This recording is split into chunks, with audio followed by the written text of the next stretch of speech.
2025 წელსაც აქტიურად ვახორციელებდით საპროტესტო აქციების მონიტორინგს და უფლება დარღვევებზე რეაგირებას.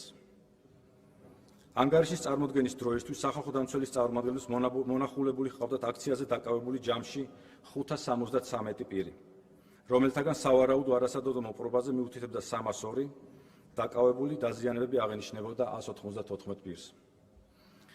მონახულებულ დაკავებულთაგან 59 იყო ქალი, ხოლო 2 არასრულწლოვანი.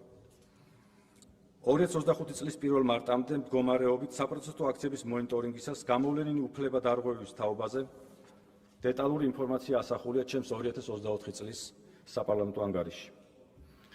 2025 წლის 1 მარტიდან 2026 წლის 20 თებერვლის ჩათვლის პერიოდში დროებით მოთავსების იზოლატორებში პენტენციურ დაწესებულებში მოვინახულეთ მიმდინარე საპროტესტო აქციებზე დაკავებული 131 პირი, რომელთაგან პოლიციის თანამშრომლების მხრიდან სავარაუდოდ არასადოდო მოპყრობაზე მიუთითებდა 35.